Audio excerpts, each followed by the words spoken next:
días. Lo primero, quisiera agradecer la amabilísima invitación que me ha cursado el profesor Bonocore para participar, como ya se dijo, por primera vez en este encuentro científico.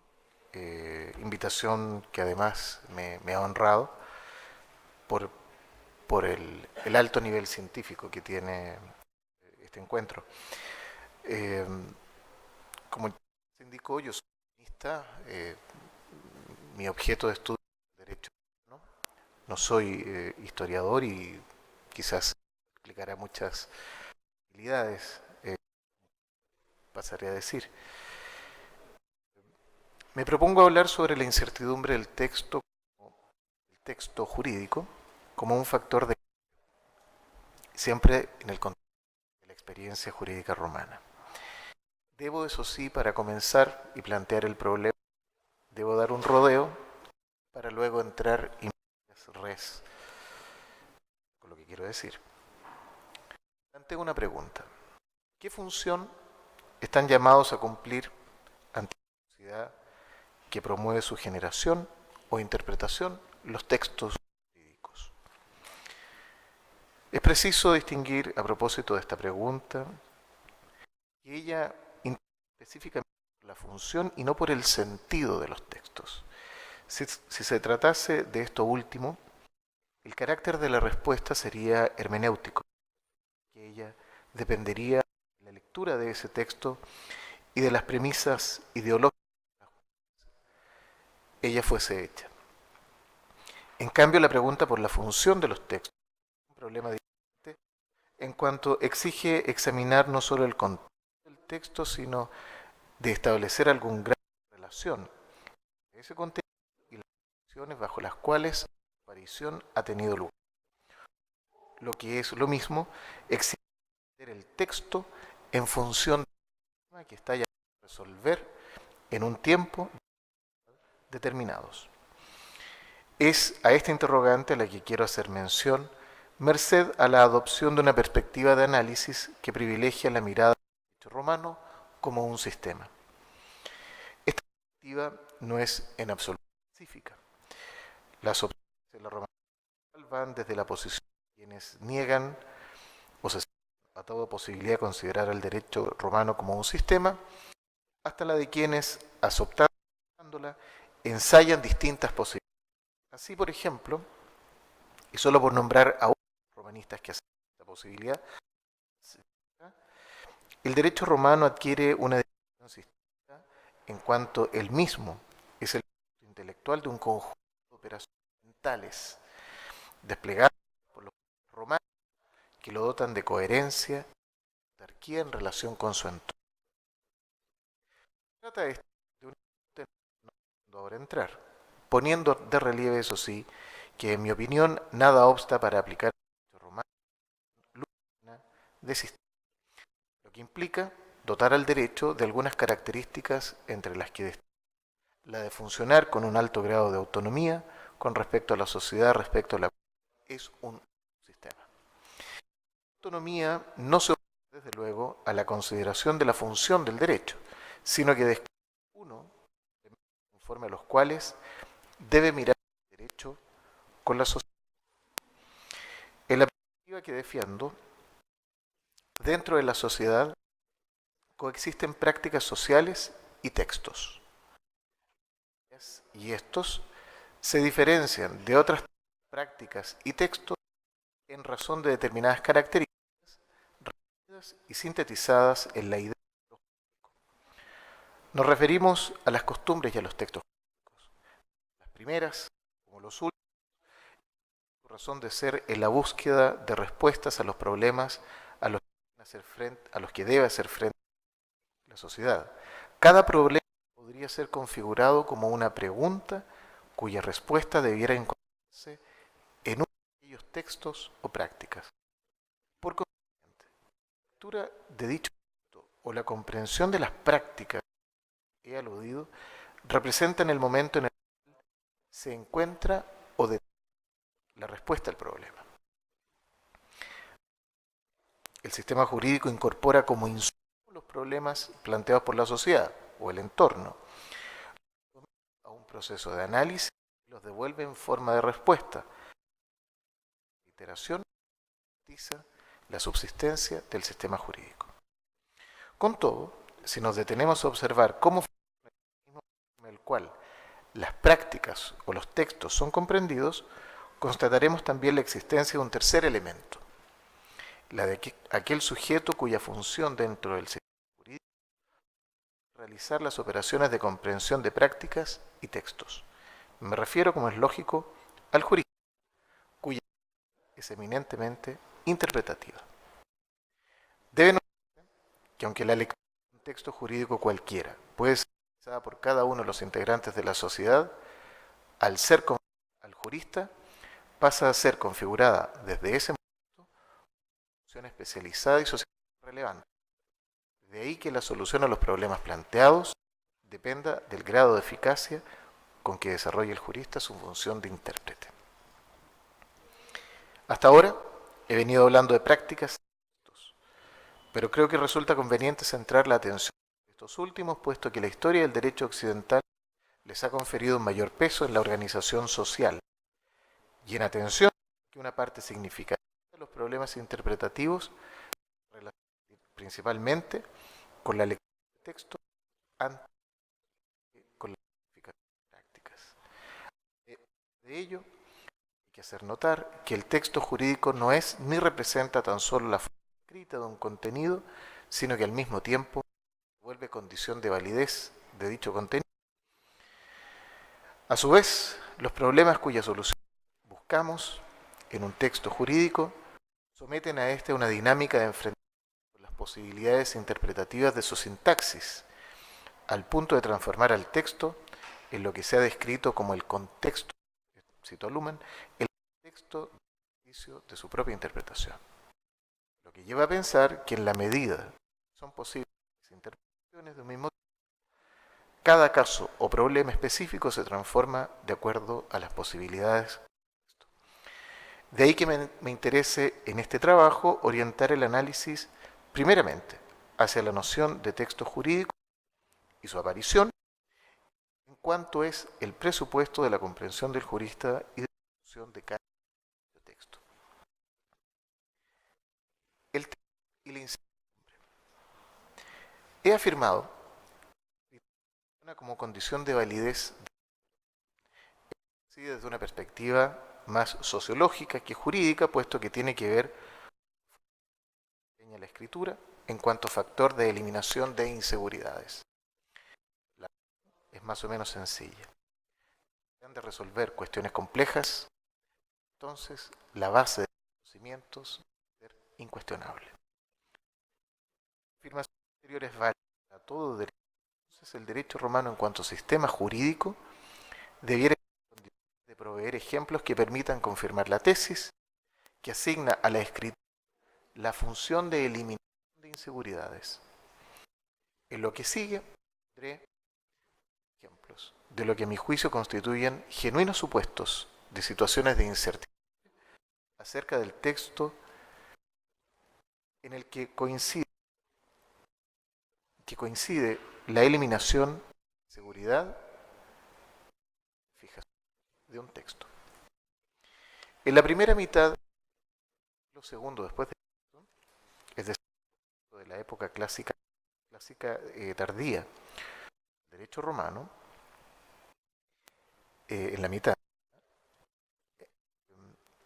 encontramos un juez de nombre Pomponio, cuya obra publica comentarios, y son tres grandes comentarios que redacta, uno al edicto del pretor, otro a Quinto Escévola, ¿no? Constituyen una valiosa síntesis de la ciencia de su época. Junto a aquella vasta obra de comentarios, Pomponio escribe una obra que titula con una expresión griega o de origen y que contiene una suerte de manual, una de cuyas partes se encuentra transcrita y se refiere a la historia del romano.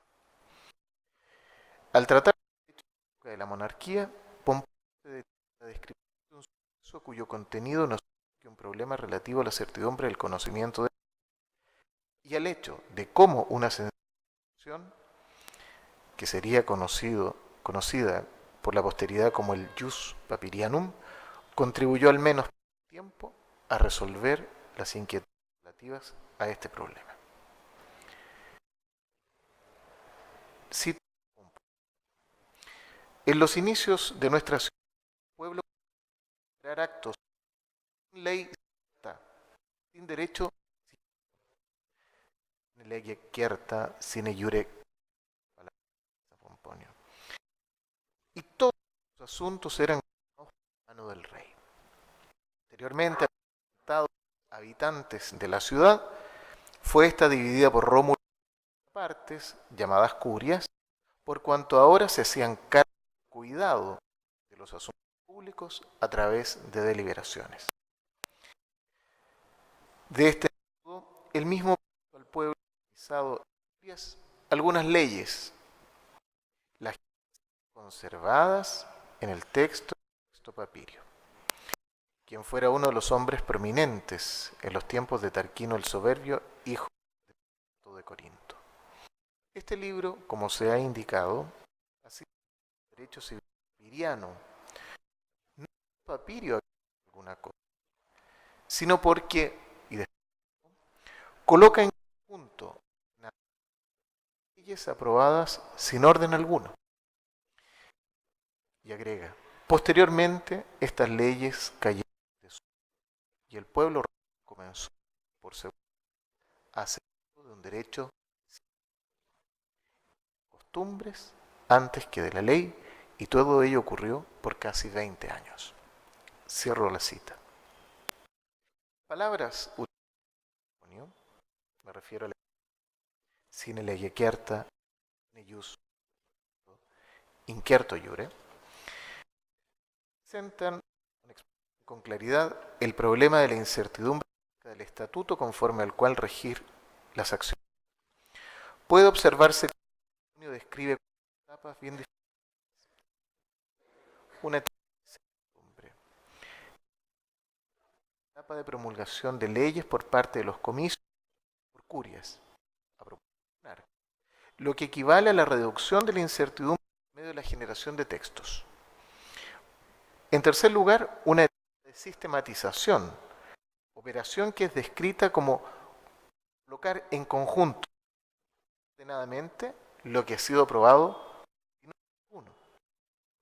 Y finalmente, una etapa de incertidumbre que se prolonga por 20 años y que es producto del desuso de las leyes. La situación de incertidumbre del derecho que se describe en la parte final del fragmento citado constituye un preludio, de un proceso final del surgir de las 12 tablas. Dicho proceso involucrará no solo los problemas a los cuales hace mención Pomponio, sino también el social descrito como un conflicto entre la ley y el patriciado o también el senado, todos los cuales tienen que ver con un nuevo texto jurídico y que por ello una particular relevancia. De Halicarnaso patente su pretensión de isonomía, lo que lleva a sostener, a Dionisio de Halicarnaso, que el mejor de las instituciones políticas de los hombres libres es la igualdad de derechos. La demanda de la plebe consistía en que todos los asuntos, públicos como privados, fuesen llevados de acuerdo con leyes escritas.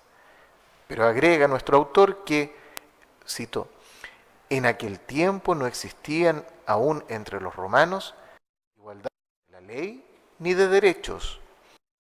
Tampoco estaban escritos los principios de justicia. La cita. El resultado es que la justicia impartida por los cónsules quedaba librada su poder libérrimo para la determinación de lo justo. Dionisio continuará su relato describiendo cómo el populus exigía leyes escritas, aplicadas a los magistrados, es decir, genuinos destinatarios leyes en cuanto de ellos depende su aplicación y por consiguiente y como resultado la igualación de derechos. El relato de Dionisio de Halicarnaso para poner en importantes consecuencias relacionadas directamente con el hecho de que los principios de justicia a los que él hace referencia no se hallasen por escrito. El primero, la carencia de igualdad de la ley. El segundo, solución jurisdiccional de conflictos que da al arbitrio de los. Profundiza Halicarnaso la relevancia de la fijación textual, porque las leyes, dice él, deben estar en el foro, es decir, deben permitir resolver el problema del desconocimiento del derecho. Asimismo, a medida que comprendidas porque debían aplicarlas, la consecuencia inevitable sería la igualdad de derechos. El problema de la incertidumbre del en Dionisio Halicarnaso como un problema que el que relatara la desigualdad de los derechos se vinculaba a la existencia el conocimiento del derecho operaba desde la perspectiva de la certeza, sino aún de la igualdad. Que al crearse un nuevo texto desaparecería la desigualdad, ello sería justo en el pensamiento del inicio de Halicarnaso, y el texto en sí, sin posibilidad de ser aplicado por los magistrados. De forma, los procesos de generación de nuevos textos contribuyen al pensamiento de los autores que han examinado un significativo paso de incertidumbre con la realidad, la igualdad de derechos, lo que por otra parte permite afirmar la superioridad del texto jurídico respecto a las costumbres. Como si se tratase de una espiral, los temas lejos de desaparecer de nuevos textos hicieron nuevamente su aparición con otros aspectos del funcionamiento del derecho. El telón de fondo, como siempre, es la incertidumbre y en el que se encuentra la de nuevo Pomponio. Nuestro jurista nos describe la situación experimentada por los ciudadanos jurídicos de oraciones ritualizadas, fórmulas orales que los ciudadanos debían memorizar y sin margen alguno para el error, pues esto acarreaba la pérdida del litigio. Si esta situación veía agravado, que era imposible conocer la fórmula a través de un texto escrito. En efecto, aquellas eran celosamente guardadas por los testigos, razón por la cual quien necesitaba comparecer a un juicio antes recurría a esto, a fin de aprender la fórmula. Estas, desde luego, eran enseñadas de forma oral, sin registro alguno de su texto. Pomponio escribirá la situación en lo siguiente, cito. Pero la ciencia de la interpretación de estas leyes, como el conocimiento de las acciones, se hallaban en el de los pontífices, que se designaba uno que cada año atendía a los privados. Y el pueblo a esta costumbre durante casi 100 años. Posteriormente, había Claudio reunido y puesto por escrito estas acciones, Claudio un pontífice, su Flavio y un liberto entregó al pueblo el libro que había sido su tal punto agradó al pueblo este regalo que el tribuno del senador y edil curul. Este libro, que contiene la se denomina Derecho Civil Flaviano, de la misma manera que el otro se llama Derecho Civil Papiriano, pues tampoco Neo Flavio añadió al libro nada suyo. Él escribe la situación producida por un texto. En una primera etapa se trata de un texto privativo de los pontífices y por consiguiente es desconocido por el pueblo. Merced a un hurto, ese texto se da a conocer y los ciudadanos romanos serán a través de la concesión de políticos que le varios años de carrera. Se adelantaron en algunas prácticas los romanos en esto. La incertidumbre en cuanto a esto producía un pernicioso cosas. El hecho de que Neo Flavio al hurto y dos, el agrado que usa en el pueblo, lo nombra la plebe, edil. No es difícil comprender que el conocimiento del texto aparejaba importantes consecuencias. La primera de ellas consistía en reducir el poder en más. Derivado este poder del conocimiento. Segundo, y quizás aún más importante, el camino al ejercicio de la interpretación por parte de un número mayor de personas. La interpretación flaviana no solo representará en un texto conocido, sino que el socializamiento promoverá el fin del monopolio de la función interpretativa detentada por el Colegio de los Pontífices. Un último caso al que quisiera hacer mención, ahora con Justiniano, emperador Justiniano, y la obra jurídica de la política, conocida en la Edad Media como el Corpus Juris Civilis. Justiniano es emperador de la Pars Oriental entre los años 527 y 560. Su madre logra enfrentar al menos en forma particular, algunas e incluso expandir. Se rodea de derecho y abogados, todos ellos poseen de un alto nivel cultural y dueños, algunos, de vidas muy bien nutridas. Justiniano mira la creación de juristas de la época clásica que habían vivido 3 años antes que él, consciente del legado. Neoclasicista, Justiniano busca dar para la posteridad, con una increíble perspectiva histórica, ese mismo legado, contribuir a solucionar los problemas de la práctica de su tiempo.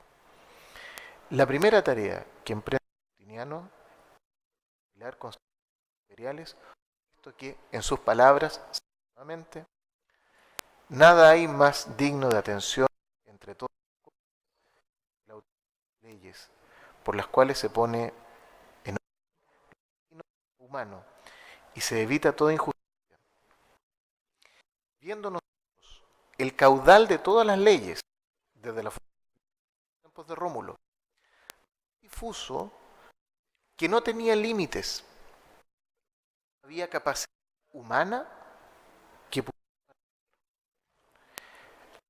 la de las leyes imperiales, perdón, cierro la cita, la aplicación de las leyes imperiales se concreta en la del código, del cual una segunda edición, más.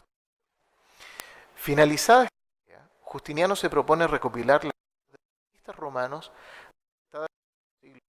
antes con el objetivo de que las controversias fuesen resueltas. Justiniano, ello es una necesidad y ya que no puede esperar más, lo expresa, perdón, y que no puede esperar más, y lo expresará en la Constitución de Octore, que describe la concepción de esta obra monumental que verá la luz 3 años después, el Digesto. Concluida toda esta obra y concentrada en un solo volumen que brilla con nuestro nombre, el código, superado lo menor y más fácil, nos dedicamos a acometer y plena depuración de la doctrina del derecho, recopilando y enmendando toda la jurisprudencia vigente y publicando en un solo volumen todos los libros dispersos de tal lo que nadie se había atrevido a esperar aún deseamos, pero nos parece sumamente difícil y hasta imposible. Las palabras de Justiniano no dejan lugar a dudas acerca de la necesidad de un nuevo texto. Hay que hacer notar que en la legislación imperial, Justiniano había asegurado que era un caudal tan difuso que no tenía límite, no había actividad humana que pudiera variar. Pero al compararla con el por sistematizar la obra de los jurisprudentes, Justiniano declara que ella la característica poseía entonces la obra jurisprudencial si a su lado recopilar y sistematizar un caudal de constituciones imperiales podía parecer menor y más fácil. Justiniano no emite juicios respecto de las obras judiciales, pero deja ver que la tarea de selección y edición parecía difícil y hasta imposible. Cierra la cita. Si queremos realmente la magnitud del problema de las obras judiciales, a lo que hay que prestar atención es a las instrucciones por el emperador a los comisarios que elige para esta función. Estas instrucciones reconducen a la opinión acerca de la complejidad del manejo de las obras jurisprudenciales. Justiniano ordena a sus comisarios que depuren todas las obras, sin repeticiones ni contradicciones. Cierra de la cita. La obra debe, cito, ordenarse en proporciones perfectas. Cierra de la cita. La cual algunos de los juristas de la misma dignidad, y dice Justiniano, sin referencias de ninguno. Mismo, los comisarios bizantinos debían imperfecto, corregir y poner en debida manera lo que estuviese equivocado. El emperador concibe su obra como perfecta, por ello ordena que ningún jurisperito se atreva en el futuro a añadir comentarios, ni a echar a perder ventaja de volumen con su verbosidad, como en tiempos pasados. Todo el derecho quedó perturbado con las opiniones contradictorias de los intérpretes. Cierro de la cita. Quiero decir, después, igualmente interpretar el código sobre la legislativa una. Y en definitiva es una constante de los autores políticos sobre prohibir la interpretación. Veamos. Repetición. Infecciones. Contra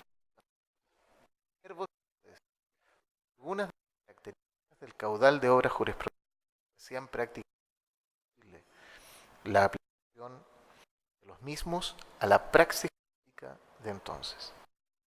La incertidumbre se manifestaba en esta época no en forma de la carencia o ausencia, sino por el contrario, en la superabundancia de los mismos.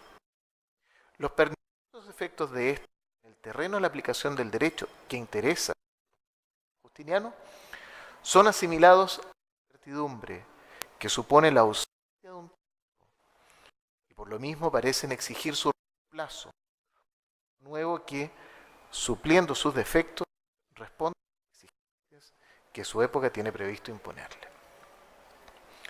Brevísimamente una conclusión. Al menos en una primera mirada, ejemplos que provienen de rica experiencia jurídica permiten, al parecer, conclusiones programáticas. Por lo pronto, ha podido observarse los ejemplos que he mencionado, todos reflejan situaciones de tensión, tanto jurídica como social, que solo la aparición de un nuevo texto viene a reducir. Que ello ocurra solo provisionalmente, como lo hemos visto en el caso del Jus Flavianum. En este caso, lo mismo que en el caso del Jus Flavianum y de la ley de las 12 tablas, se repite la importancia de la ausencia de texto. Pero nos encontramos en los comienzos de la vida del derecho romano. No ha de extrañar esta circunstancia. Cuestión diferente es la que se da al final de la historia del derecho romano. Esto es una época justinianea. Trata de una fase en la que el derecho ya ha sido claramente fijado por escrito y en la que por lo mismo la incertidumbre no es el resultado de la ausencia de textos, sino de su abundancia. Pero aunque su fundamento sea diverso, se trata de un problema que exige solución y esta siempre es referida a la generación de un nuevo texto, que significa el derecho anterior, que se ofrece a los problemas que aún quedan pendientes. De esta forma, creo haber entregado algunos elementos de convicción de la que he querido defender en este estrado acerca de la íntima relación entre la texto jurídico y los problemas sociales que he englobado en la expresión incertidumbre. Muchas gracias por su atención.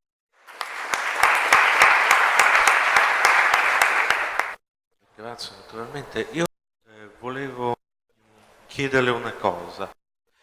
Secondo appunto l'incertezza, un discorso che avevamo iniziato prima, e quanto nell'incertezza della lettura dei testi può incidere il fenomeno della falsificazione voluta dei documenti, soprattutto delle leggi che noi troviamo in età ciceroniana.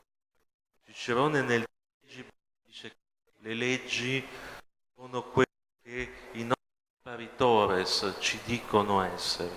Poi il discorso della sua accusa di aver falsificato i consulti, mi riferisco naturalmente a temi proprio di leggi pubbliche, ecco, Beh, è un fenomeno che per noi è veramente, insomma, per me quando l'ho affrontato mi ha lasciato veramente molto complesso, cioè che si potesse, Guarino appunto sostiene che Cicerone fa dire alle 12 tavole che privilegia ne il ranzo, no? E, però secondo Guarino ai tempi di Cicerone nessuno le leggeva. Io volevo sapere lei cosa ne pensa, cioè da questo punto di vista, soprattutto della falsificazione intenzionale. Grazie. Bueno, la conciencia acerca de la falsificación de los textos es un problema que, en primer lugar, se puede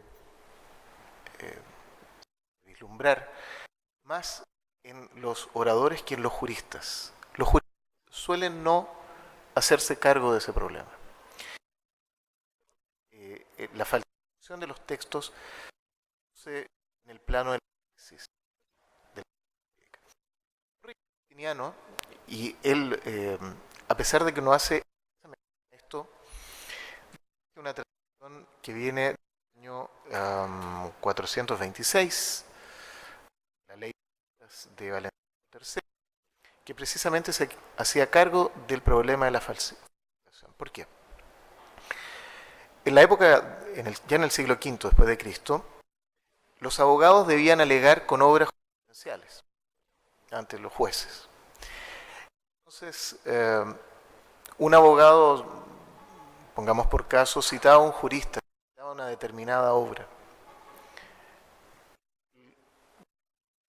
Otro abogado tenían una opinión diferente de esa obra y por lo tanto se producía en la praxis jurídica la incerteza acerca de qué había escrito realmente dicho juez. Y Valentiniano III, acabar con la incerteza de la cita de juristas en los juicios por medio de la dictación de una ley que establece que solo pueden citar a determinados juristas, 5, el conocido Tribunal de los Muertos. Y solo a los juristas, adicionalmente, a los juristas citaban en sus obras. Eso es un ejemplo de cómo la incertidumbre producida por la falsificación del texto tenía su correspondiente solución en una ley que restringía el uso de textos. Adicionalmente, hay que decir que este problema se produjo fundamentalmente a partir del siglo III después de Cristo, cuando se produce el paso del formato de volumen a códex. Los textos jurídicos romanos, al ser en códex, los escribas y quienes les daban las órdenes o les dictaban sobre la modificando el texto, adaptándolo a la situación vigente. De modo que desencuentro entre las obras antiguas en volumen, códices.